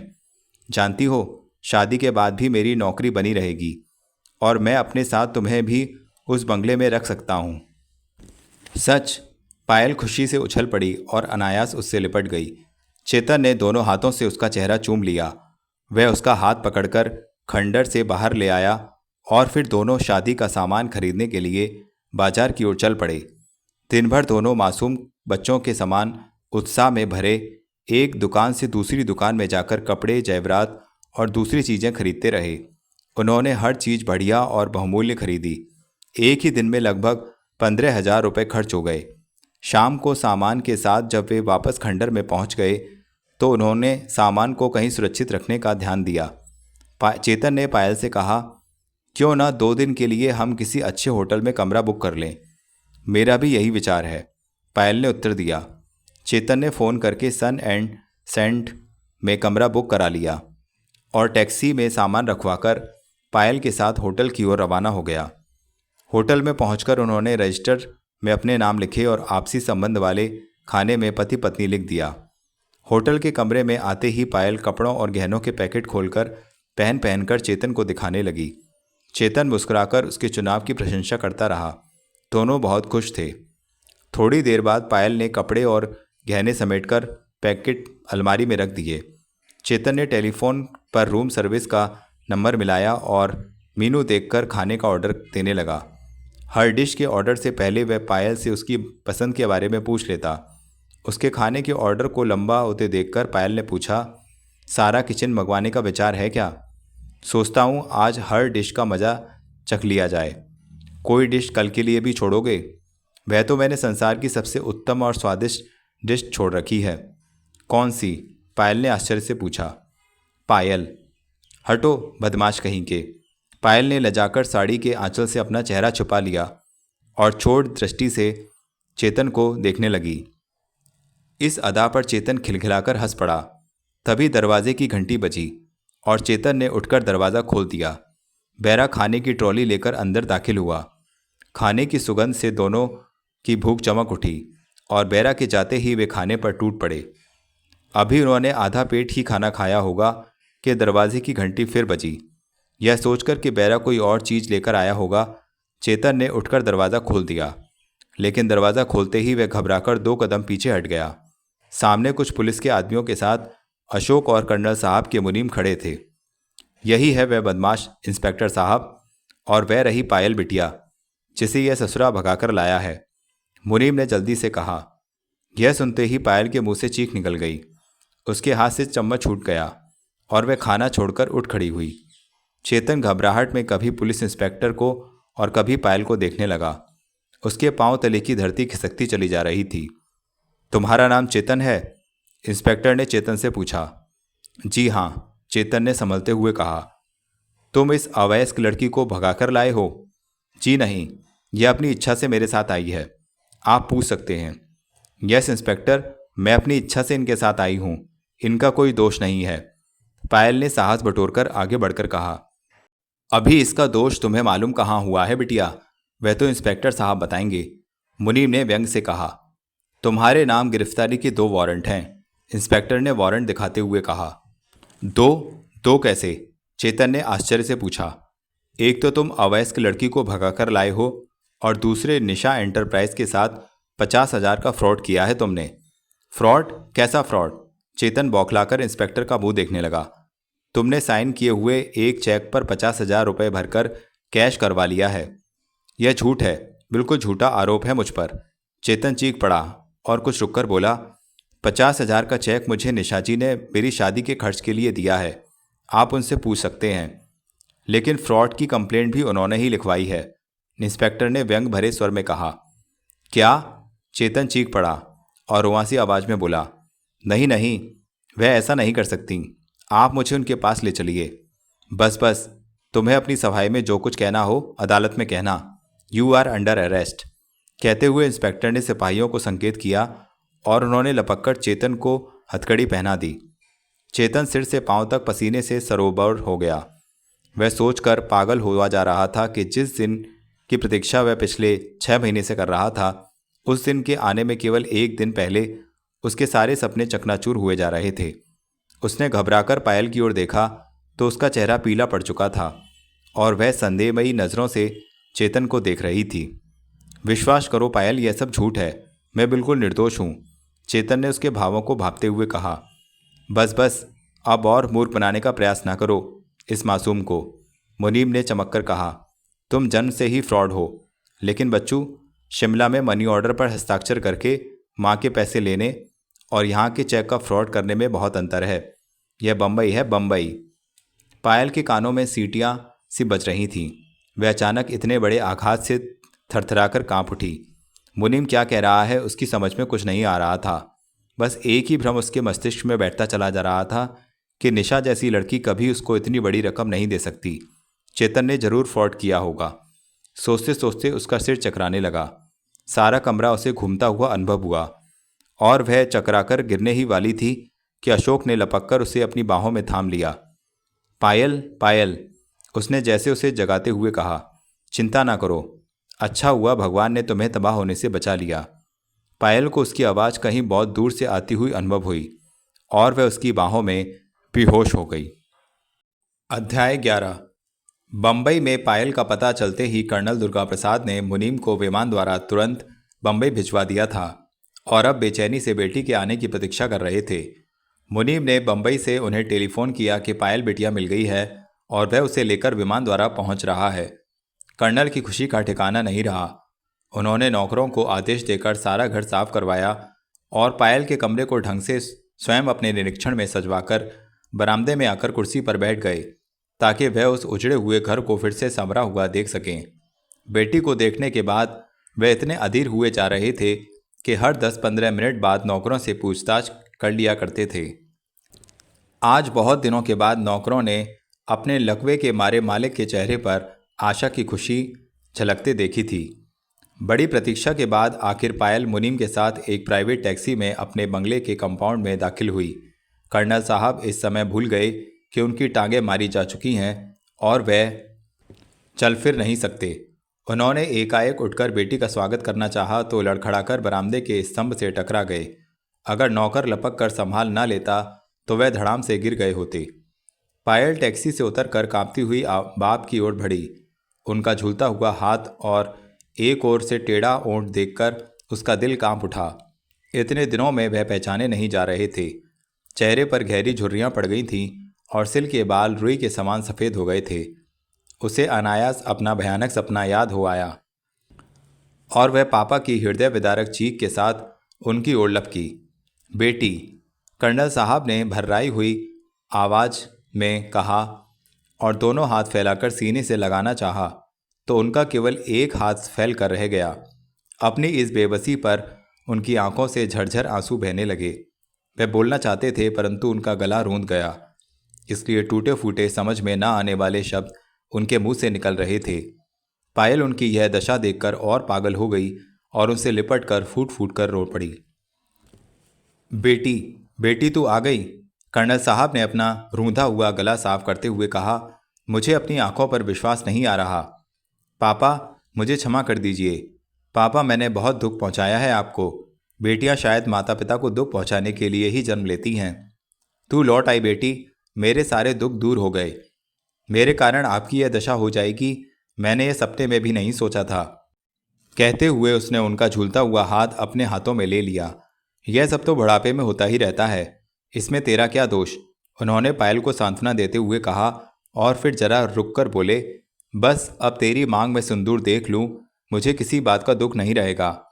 मैंने तुझे ही नहीं चेतन को भी क्षमा कर दिया है। तू उससे शादी करना चाहती है तो उसी से कर ले। चेतन का नाम सुनते ही पायल के माथे पर बल पड़ गए, लेकिन वह कुछ बोल नहीं सकी। कर्नल साहब ने पूछा, उसे क्यों नहीं लाई अपने साथ? इसलिए कि वह जेल की हवा खा रहा है। पायल के स्थान पर मुनीम ने उत्तर दिया। कर्नल साहब ने चौंक कर उसकी ओर देखा तो वह फिर बोला, बिटिया को तो अब उसने मूर्ख बनाया ही था। जिस कंपनी में काम करता था वहाँ भी 50,000 का फ्रॉड कर बैठा। अब बिटिया उसके नाम से भी घृणा करने लगी है। तो फिर शादी? कर्नल साहब ने परेशान होकर कहा। शादी की आप चिंता ना कीजिए, मैंने बंबई में एक लड़का देख लिया है जो हर प्रकार से बिटिया के योग्य है। बिटिया भी उसे पसंद करती है। क्यों बेटी? पायल ने पापा की बात का कोई उत्तर नहीं दिया और आंखें झुका लीं। कर्नल साहब फिर बोले, बेटी उत्तर दो, अब तो मैं तुम्हारी इच्छा के विरुद्ध एक कदम भी नहीं चलूँगा। नहीं पापा, अब तो आपकी इच्छा ही मेरा जीवन है। पायल ने जल्दी से कहा और अपना चेहरा पापा के सीने में छुपा लिया ताकि वह उसके भावों को भाप ना लें। बस बस, अब मुझे कोई चिंता नहीं रही। आज मैं आराम से सो सकूँगा। मुझे मेरे कमरे तक पहुँचा दो। यह सुनते ही नौकर उन्हें सहारा देने के लिए लपके तो उन्होंने इशारे से नौकरों को रोकते हुए कहा, नहीं नहीं, अब मुझे तुम्हारे सहारे की ज़रूरत नहीं रही। मेरी बैसाखी मुझे मिल गई है। यह कहते हुए उन्होंने अपना एक हाथ पायल के गले में डाल दिया और वह उन्हें थामकर धीरे धीरे उनके कमरे की ओर चल पड़ी। चेतन अदालत में बहुत चीखा, चिल्लाया, अपने निर्दोष होने की सौगंधें खाईं, निशा को धोखेबाज और चरित्रहीन सिद्ध करने का प्रयत्न किया, लेकिन भारद्वाज जी की चतुराई और निशा के पैसे की शक्ति ने उसे इस प्रकार फांसा। ऐसी ऐसी दलीलें और गवाहियां उसके अपराध को सिद्ध करने के लिए प्रस्तुत की गई कि अदालत उसे अपराधी मानने पर मजबूर हो गई। 2-3 पेशियों के बाद ही उसे 6 महीने की सजा सुना दी गई। अदालत का फैसला सुनते ही चेतन की आंखों के सामने अंधेरा छा गया। उसे अपना भविष्य अंधकार में नजर आने लगा। समाज और दुनिया तो उसे घृणा से देखेगी ही, लेकिन उसकी पायल भी उससे दूर हो जाएगी। ना जाने वह इसे सच ही समझ बैठे। ये विचार आते ही वह कांप उठा। उसने सोचा, वास्तव में निशा ने 50,000 का चेक देकर उसका भाग्य बदल दिया। उसका जी चाहा कि वह भागकर निशा के पास पहुंचे और उस पर चाकुओं के इतने वार करे कि वह तड़प तड़कर वहीं ठंडी हो जाए। लेकिन अपने हाथों में हथकड़ियां देखकर उसका सारा जोश ठंडा पड़ गया। वह बेबस पंख बंधे पक्षी के समान तड़प कर रह गया और पुलिस वाले उसे भी दूसरे अपराधियों के साथ जानवरों की तरह हाँकते हुए कचहरी से हवालात की ओर ले गए। हवालात की कोठरी में उसके साथ एक गोरे चिट्ठे जटाधारी योगी भी थे जो शक्ल सूरत से देवता समान लग रहे थे। योगी जी ने चेतन के भोले परंतु चिंताग्रस्त चेहरे को देखकर मुस्कुरा पड़े। चेतन उनकी सोचों में सिर झुकाए बैठा रहा। उसके दिल में अन्याय से टकराने का प्रबल भाव सिर उठा रहा था, लेकिन जैसे ही वह कोई फैसला करना चाहता उसे झट मस्त कलंदर के कड़वे शब्द याद आ जाते। ना ना, ऐसी भूल ना करना, धनवानों से टकराने वाली, सरकारें तक टूट जाती हैं, बड़े बड़े लीडरों का पत्ता कट जाता है। हम तुम किस खेत की मूली हैं? हमें यह जुल्म सहन करना ही पड़ेगा। कोर्ट कचहरी, पुलिस स्टेशन, कॉरपोरेशन, संसद, हर जगह उन्हीं का सिक्का चलता है। जो भी आवाज़ उनके विरुद्ध उठती है दबा दी जाती है। जो सिर ऊंचा होता है कुचल दिया जाता है। सदा से यही होता आया है, सदा यही होता रहेगा। नहीं नहीं, चेतन के मुंह से अनायास निकल गया। क्या सोच रहा है बाबा? योगी ने उसे बड़बड़ाते देखकर पूछा। जी कुछ नहीं, चेतन चौंक कर बोला। कितनी सजा हुई है? 6 महीने की। क्या किया था तूने? एक विलासी अमीर लड़की ने जाल में फांसकर अपने अपमान का बदला लिया है मुझसे। तुम निशा की बात कर रहे हो? उस जटाधारी के मुंह से निशा का नाम सुनकर चेतन ने उसकी ओर देखा, जैसे वह कोई अंतर्यामी हो। उसने आश्चर्य से पूछा, आप उसे कैसे जानते हैं? उसे चरस और गांजे की लत है। मेरे आश्रम में प्रायः आया करती थी। आपके आश्रम में? हाँ, मैं स्वर्ग आश्रम का गुरु था। वहाँ यही धंधा करता था, इसलिए पकड़ लिया गया। योगी की इस बात ने चेतन को आश्चर्य में डाल दिया। अब तक वह समझ रहा था कि यह महापुरुष भी उसी के समान निर्दोष है और किसी काल्पनिक अपराध की सजा भुगत रहा है, लेकिन यह तो सचमुच महागुरु निकला। वह कुछ देर तक ध्यान से उसे देखता रहा, फिर अचानक पूछने लगा, कितने दिनों की सजा हुई है आपको? 3 साल की, योगी ने लापरवाही से कहा। ओह, आप तो यूँ कह रहे हैं जैसे यह कोई बहुत ही मामूली सजा हो। हाँ, तुम्हारी सजा के मुकाबले में मामूली ही है। तुम्हें 6 महीने जेल में काटने पड़ेंगे और मैं शायद 2-1 दिन में ही निकल जाऊं। 2-1 दिन में? चेतन ने और भी आश्चर्य से पूछा। वह कैसे? इसका प्रबंध हो चुका है। अगर चाहो तो तुम भी मेरे साथ बाहर निकल सकते हो। क्या यह संभव है? चेतन ने आशा भरे स्वर में पूछा। इस दुनिया में क्या संभव नहीं, केवल थोड़े साहस की जरूरत है। मैं तैयार हूँ, चेतन ने झट कहा और फिर कुछ रुककर बोला, मैं किसी तरह पायल से मिलकर उसका दिल साफ कर देना चाहता हूँ। उसे विश्वास दिला देना चाहता हूँ कि मैं बिल्कुल निर्दोष हूँ, वरना मुझे डर है कि वह कोई ऐसा कदम ना उठा ले जिससे हम दोनों को जीवन भर पछताना पड़े। समझ गया, पायल शायद तुम्हारी प्रेमिका है। चिंता मत करो, तुम बहुत जल्द ही उसके पास पहुँच जाओगे। मैं आपका यह उपकार जीवन भर नहीं भूलूंगा, चेतन ने कृतज्ञता भरे स्वर में कहा। योगी के ओठों पर रहस्यमय मुस्कुराहट खेलने लगी और चेतन मन ही मन पायल की गलतफहमी दूर करने का तरीका सोचने लगा। पुलिस वैन चेतन और योगी को सेंट्रल जेल में पहुंचाने के लिए तेजी से जा रही थी। बरसात का मौसम था। आसमान पर गहरे बादल छाए हुए थे, जिसके कारण दिन में ही शाम जैसा अंधेरा छाया हुआ था। ड्राइवर जल्दी से जल्द मंजिल पर पहुंच जाने के लिए पूरी गति से गाड़ी चला रहा था। वैन के अंदर योगी और चेतन के साथ 4 शस्त्रधारी सिपाही भी बैठे थे, इसलिए दोनों आपस में कोई बातें नहीं कर रहे थे। जैसे ही वैन शहर से निकलकर हाईवे पर दौड़ने लगी, योगी ने आंखों ही आंखों में चेतन को कुछ संकेत किया और वह सावधान होकर बैठ गया। तभी अचानक पेड़ों की आड़ से वैन के ऊपर गोलियां बरसने लगीं। ड्राइवर ने झट गाड़ी रोक दी और सिपाही बंदूक ताने पेड़ों की ओर दौड़ पड़े।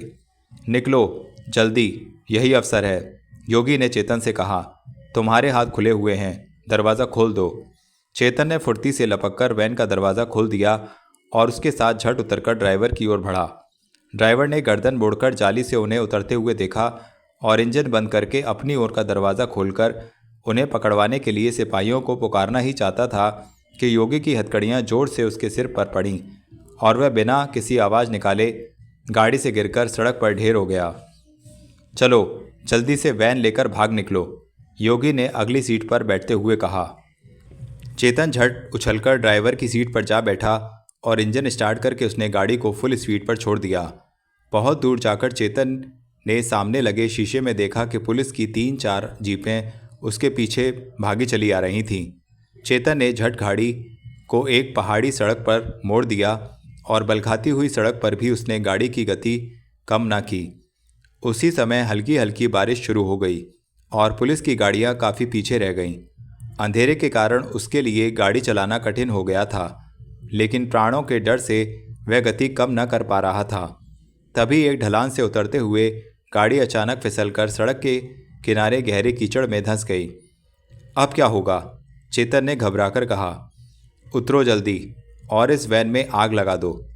चेतन ने पेट्रोल की टंकी से पेट्रोल निकाला और गाड़ी पर छिड़ककर आग लगा दी। गाड़ी धड़-धड़ जलने लगी और योगी चेतन का हाथ पकड़कर भागता हुआ घने जंगल में घुस गया। वर्षा और भी तेज हो गई। ये दोनों पहाड़ी नालों को फलांगते, कांटेदार झाड़ियों से बचते, पेड़ों की टहनियों से उलझते, पत्थरों से टकराते, तेजी से भागते मीलों निकल गए। आखिर कई घंटे भागने के बाद चेतन थककर चूर हो गया और दम लेने के लिए मजबूर हो गया। दोनों पास ही एक घने पेड़ के झुंड में घुस गए और वहीं एक गुफा में छिपकर बैठ गए। चेतन पत्थर पर बैठकर हाँफने लगा। तुम तो बहुत थक गए हो, योगी ने मुस्कुराकर कहा। जी हाँ, मैं जीवन में कभी इतना नहीं भागा हूँ, मगर भागना चाहिए। ना जाने कब इसकी ज़रूरत पड़ जाए। मुझे देखो, सांस तक नहीं फूली मेरी। मैं रोज़ सुबह उठकर 5 मील की दौड़ लगाता हूँ और योगासन करता हूँ। चलिए, आपका योगासन और भागदौड़ आज काम तो आया। जीवन में हर मुश्किल से निपटने के लिए हमेशा तैयार रहना चाहिए। यहाँ कदम कदम पर मौत से उलझना पड़ता है। चेतन ने उसकी बात का कोई उत्तर नहीं दिया और चुपचाप गुफा की चट्टानों को देखने लगा, जो न जाने कितने युगों से समय के हर थपेड़े से मुकाबला करती हुई तन कर खड़ी थीं। अब क्या फैसला है तुम्हारा?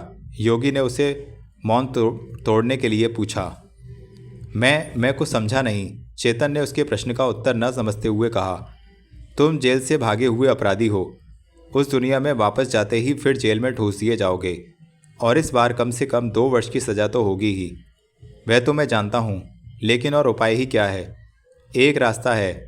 क्या मेरे साथी बन जाओ? कैसे? मैं तुम्हें बाल योगी बनाऊंगा। पढ़े लिखे तो तुम हो ही, चेहरे पर भोलापन है, दुनिया को लूट खाओगे, लेकिन पुलिस तो मुझे पहचान लेगी। यह सब तुम मुझ पर छोड़ दो। तुम्हारा हुलिया ऐसा बदल दूंगा कि पुलिस तो क्या, तुम्हारी प्रेमिका तक तुम्हें ना पहचान सकेगी। प्रेमिका का शब्द सुनकर चेतन को पायल की याद आ गई।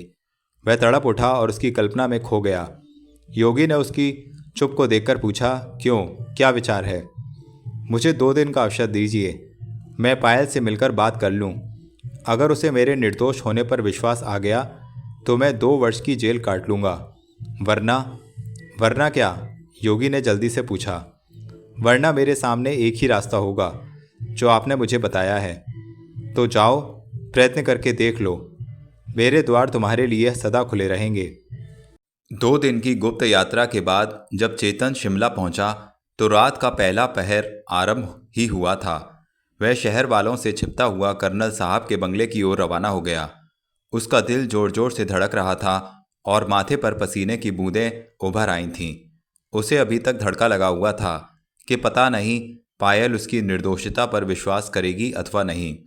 पिछवाड़े की पगडंडी से निकलकर ज्यों ही वह चंदन के पेड़ के पास पहुंचा, वह एकाएक धचके के साथ रुक गया और बंगले की इमारत तथा उन पेड़ों को देखने लगा जो रंग बिरंगे बिजली के बल्बों से जगमगा रहे थे। चारों ओर लोगों की चहल पहल देखकर वह अपने आप को अंधेरे में छिपाने का प्रयत्न करने लगा। वही हुआ जिसका उसे खटका था। उसकी पायल उससे रुष्ट होकर हमेशा के लिए किसी और की हो गई थी। उसके मुंह पर दुर्भाग्य ने जैसे थप्पड़ मार दिया हो। उसका जी चाहा वह अपनी पीड़ा से चीखता हुआ लग्न मंडप में घुस जाए और अपनी प्रेमिका के दूल्हे से सेहरा नोच कर फेंक दे, लेकिन वह ऐसा ना कर सका। कानून और समाज दोनों ने उसके पैरों में जंजीरें डाल दी थीं। वह वहीं खड़ा था, वहीं पत्थर बना अपनी बर्बादी का तमाशा देखता रहा। अचानक आतिशबाजी के शोर ने जैसे उसे जगा दिया। बैंड की आवाज़ ने उभरकर मेहमानों के शोर को दबा दिया। उसने देखा कि उसकी पायल दुल्हन बनी अपने दूल्हे के साथ उस मोटर गाड़ी की ओर लाई जा रही थी जो फूलों से लदी हुई थी। टोली की विदाई का समय था। रिश्तेदारों तथा अन्य प्रियजनों की आंखों में आंसू तैर रहे थे। कर्नल साहब भी बैसाखी का सहारा लिए बेटी को विदा कर रहे थे। वह शेर दिल रिटायर्ड फौजी जो बात बात पर बंदूक निकालकर दुनिया को डराया करता था, आज अपनी बेटी से गले मिलकर फूट फूट कर रो रहा था। चेतन ने अंधेरे से जरा बाहर आकर अपनी पायल को झांक कर देखना चाहा, लेकिन वह लाल जोड़े में लिपटी एक गुड़िया के समान मुंह छिपाकर गाड़ी में जा बैठी। और जब दूल्हे ने सिर से सेहरा हटाकर कर्नल साहब के चरण छुए तो एक तेज सा नश्तर चेतन के सीने को चीरता हुआ दिल में उतर गया। उसका दूल्हा अशोक था, जिसके यहाँ वह नौकरानी थी। होनी ने एक यह कैसा चक्कर चलाया था कि उसके जीवन की जीती हुई बाजी हार में बदल गई। थोड़ी देर में बाजे गाजों के साथ फूलों से सजी कार कर्नल साहब के बंगले से बाहर निकल गई और उन्होंने संतोष की सांस ली। लेकिन चेतन को ऐसा लगा जैसे चंद क्षण के लिए उसकी सांस बिल्कुल रुक गई हो, उसका रक्त थम गया हो। उसकी सारी आशाएं आकांक्षाएं आतिशबाजी के गोलों के समान आसमान में फटकर अंधेरों में समा गईं। शराफत, सच्चाई, प्यार और सदाचार सब पर से उसका विश्वास उठ गया। जब दूल्हा दुल्हन की गाड़ी उसकी नज़रों से ओझल हो गई तो चेतन ने घूमकर चंदन के उस पेड़ को देखा जो उनके प्रेम का एकमात्र साक्षी था। इस समय भी उसके तन से नाग लिपटा हुआ था, जो उसके इधर उधर देखते ही फन उठाकर जोर से फुफकारा और जवान लपलपाकर चेतन को यूं देखने लगा मानो वह भी उसके प्रेम की हार पर खुश हो रहा था। उसके देखते ही देखते नाग ने तेजी से फन बढ़ाकर उसे डसना चाहा, लेकिन चेतन ने झपटकर उसे अपनी मुट्ठी में दबोच लिया और इसके सिर को अंगूठे से दबाने लगा। नाग बल खाकर उसकी पकड़ से निकलने का प्रयत्न करने लगा, परंतु चेतन अपने पूरे बल से उसे दबाता रहा। आखिर धीरे धीरे नाग की शक्ति कमजोर पड़ती गई और वह निष्प्राण हो गया। चेतन को लगा जैसे उसने अपने प्रेम के दुश्मन का गला घोट दिया हो। वह अपनी इस काल्पनिक सफलता पर जोर जोर से ठहाके लगाने लगा। अपने स्वयं के ठहाके की आवाज़ से बालयोगी के विचारों की कड़ी टूट गई और वे चौंक कर अपने आसपास देखने लगे। उनके चेले, एयर होस्टेस और साथी बैठे यात्री आश्चर्य से उन्हें देख रहे थे, लेकिन किसी को उनसे कुछ पूछने का साहस ना हुआ। बालयोगी ने अपने उत्तेजित भावों को शांत करने के लिए सामने रखी हुई फलों की ट्रे पर जोर से हाथ मारा और फल विमान के फर्श पर बिखर गए। उसी समय लाउडस्पीकर पर एक मधुर आवाज़ सुनाई दी, कृपया ध्यान दीजिए, हमारा विमान थोड़ी ही देर में सांता क्रूज हवाई अड्डे पर उतरने जा रहा है। अपनी अपनी कुर्सियों की पट्टियां बांध दीजिए और धूम्रपान बंद कीजिए। धन्यवाद। थोड़ी देर बाद विमान के पहिए रनवे से टकराए और जहाज अपनी गति कम करता हुआ अड्डे की इमारत के सामने जाकर रुक गया। जैसे ही बालयोगी अपने चेलों के साथ जहाज की सीढ़ियां उतरने लगे, हवाई अड्डे की छत पर खड़े हजारों श्रद्धालुओं ने एक साथ हर्ष ध्वनि से उनका स्वागत किया। वातावरण बालयोगी चेतनानंद की जय जयकार से गूंज उठा। बालयोगी ने छत की ओर देखा तो हजारों हाथ फूल मालाएं लिए उनके स्वागत में लहरा रहे थे। बालयोगी ने क्षण भर रुककर हल्की मुस्कुराहट के साथ हाथ हिलाकर उनके स्वागत का उत्तर दिया। एक अरसे बाद अपने देश की मिट्टी की सुगंध से उनकी आंखें अनायास ही भीग गईं और वे धीरे धीरे सीढ़ियां उतरने लगे। उसी समय फूलों से लदी हुई एक कार उनकी ओर बढ़ी और विमान के पास आकर रुक गई। बालयोगी उस कार में बैठ गए। कार जब हवाई अड्डे से बाहर निकली तो लोगों ने उन्हें फूलों से लाद दिया, लेकिन इतने भव्य स्वागत पर वे खुश न हुए। उनका दिल रो रहा था और ओठों पर एक बनावटी तथा दर्शनीय मुस्कुराहट खेल रही थी। अध्याय 12। नासिक का वातावरण यूँ तो सामान्य है, लेकिन मई का महीना यहाँ भी आग बरसाता हुआ महसूस होता है और दोपहर के समय तो किसानों व मजदूरों को खेत पर काम करना मुश्किल हो जाता है। अशोक अपने फार्म पर काम करने वाले मजदूरों को दोपहर की छुट्टी देकर घर पहुंचा तो वह खुद भी पसीने में नहाया हुआ था। अपने घर में प्रवेश करते ही अपनी शर्ट उतारी और अपनी पत्नी को आवाज़ दी। पायल फौरन अपने कमरे से बाहर आ गई और उसे पसीने में तर देखकर बोली, लगता है फार्म पर खुद काम करते रहे हो, पसीने पसीने हो रहे हो। गर्मी ही ऐसी पड़ रही है, तुम जरा मेरे नहाने के लिए पानी तो रखवा दो। आप पंखे के नीचे थोड़ी देर सुस्ता लीजिए, मैं पानी रखवाती हूँ। कहते हुए वह ज्यों ही बाहर जाने लगी, अशोक ने अचानक उसका हाथ पकड़कर खींच लिया।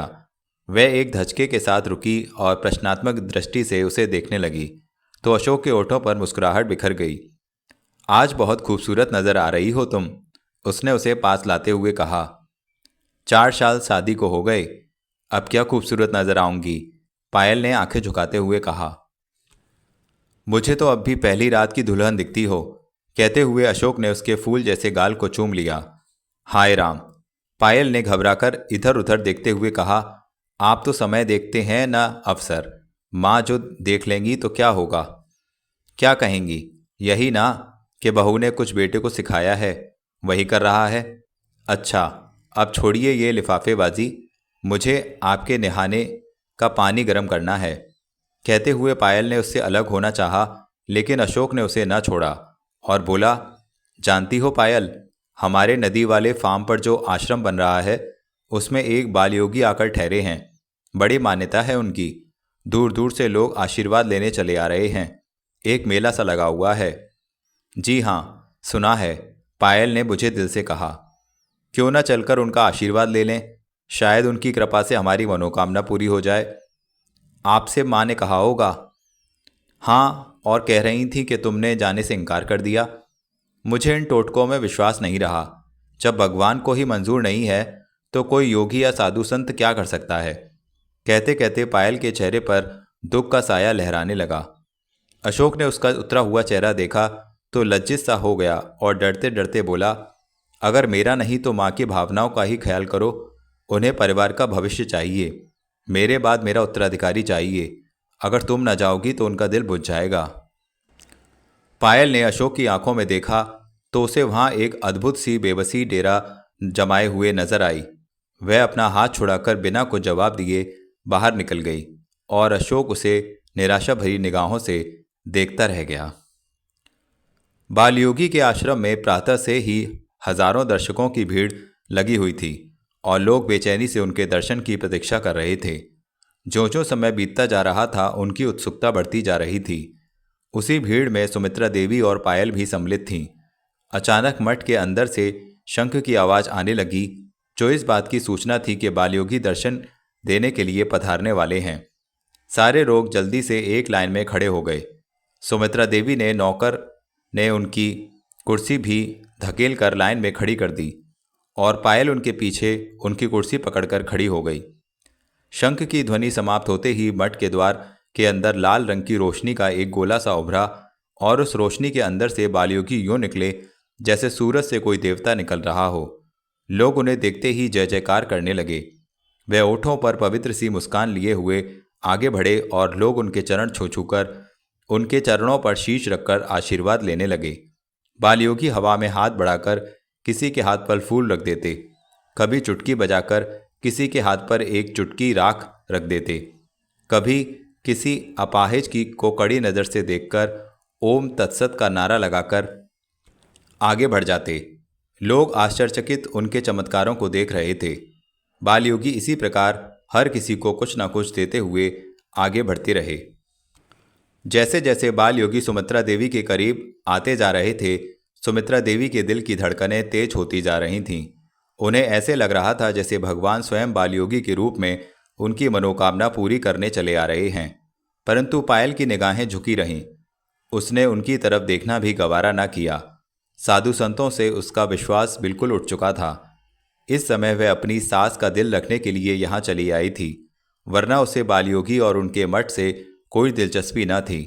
बालयोगी सुमित्रा देवी को देखते ही चौंक पड़े और उनके पीछे खड़ी पायल को देखकर एक क्षण के लिए उनके ओठों की मुस्कुराहट गायब हो गई। परंतु उन्होंने तुरंत ही अपने आप को संभाल लिया और सुमित्रा देवी से पूछा, तुम्हें क्या दुख है? माँ, धन्य है आपने मुझे माँ कहा। अब तो मैं आपके चरण भी छू नहीं सकती, सुमित्रा देवी ने खुश होकर कहा। इसकी कोई आवश्यकता नहीं। यहाँ आने का कारण मेरी मनोकामना महाराज, वह ठंडी सांस भरकर बोली। चलने फिरने से लाचार हो चुकी हो? नहीं महाराज, यह दुख तो कुछ भी नहीं। मुझे मेरे घराने का चिराग चाहिए। चिराग? उन्होंने कुछ न समझते हुए कहा। मेरी बहू निसंतान है, बड़ी आशा लेकर आई है। उन्होंने पीछे खड़ी पायल की ओर संकेत किया। बालयोगी ने ध्यान से पायल को देखा तो वह दुख की तस्वीर सी बनी नजर आई। बालयोगी के मन की सारी संवेदना उनके चेहरे पर उभर आई और पायल को संबोधन करते हुए उन्होंने भर्राई हुई आवाज में कहा, नजरें ऊपर उठाओ, देखो तो तुम्हारे सामने कौन खड़ा है। दीक्षा लो मुझसे बालिके। यह दर्द भरी आवाज सुनकर पायल चौंक पड़ी। उसने धीरे धीरे निगाहें उठाकर बालयोगी की ओर देखा और देखती ही रह गई। उसकी पलकें जैसे झपकना भूल गईं। चंद क्षणों में उसके चेहरे पर कई रंग आए और चले गए। उसका सारा शरीर कांपने लगा और ओंठ थरथराने लगे। नहीं नहीं, अचानक एक तेज चीख उसके मुंह से निकली और वह अनायास पलटकर भागती हुई आश्रम के कंपाउंड से बाहर निकल गई। बालयोगी दुख भरी नजरों से दूर तक उसे भागते हुए देखते रहे तो सुमित्रा देवी उनके दुख को गुस्सा समझते हुए डर कर बोली, क्षमा कीजिए महाराज, उसने नादानी में आपका अपमान कर दिया, लेकिन बड़ी दुखी है बेचारी। इसे आपके क्रोध की नहीं, दया की ज़रूरत है। हाँ, बालयोगी एक ठंडी सांस भरकर बोले और फिर कुछ रुककर पूछ बैठे, इसके विवाह को 4 बरस हो गए ना? हाँ महाराज, आप तो अंतर्ज्ञानी हैं। बिल्कुल ठीक बताया है आपने। घबराओ नहीं, जिस गिरह में वह जकड़ी हुई है जल्दी ही कट जाएगी। तो क्या मेरे परिवार को उत्तराधिकारी मिल जाएगा? सुमित्रा देवी ने आशा भरे मन से पूछा। उस पर भरोसा रखो, बालयोगी ने हाथ ऊपर उठाकर कहा और उसी समय जैसे हवा में से एक ताजा और खुशरंग सेब उनके हाथ में आ गया। सुमित्रा देवी उनका यह चमत्कार देखकर अभी संभलने भी न पाई थीं कि बालयोगी ने सेब उनकी ओर बढ़ाते हुए कहा, लो, यह सेब उन दोनों को आधा आधा खिला देना। भगवान ने चाहा तो साल भर के अंदर अंदर तुम्हारी बहू की गोद हरी हो जाएगी। और हाँ, एक बात का ध्यान रखना। क्या महाराज? कल से तुम्हारी बहू के माथे पर सिंदूर का नहीं, चंदन का टीका होना चाहिए। जो आज्ञा महाराज। सुमित्रा देवी ने श्रद्धा से उनके हाथ चूमते हुए कहा और बालयोगी हरि ओम तत्सत कहते हुए आगे बढ़ गए। तो दोस्तों, इस प्रकार चंदन उपन्यास का तीसरा भाग समाप्त हुआ। आशा करता हूँ कहानी आपको अवश्य पसंद आ रही होगी। तो वीडियो को लाइक करें, शेयर करें और कमेंट में हमें बताएं। और यदि चैनल सब्सक्राइब नहीं किया है तो चैनल सब्सक्राइब कर लें। धन्यवाद।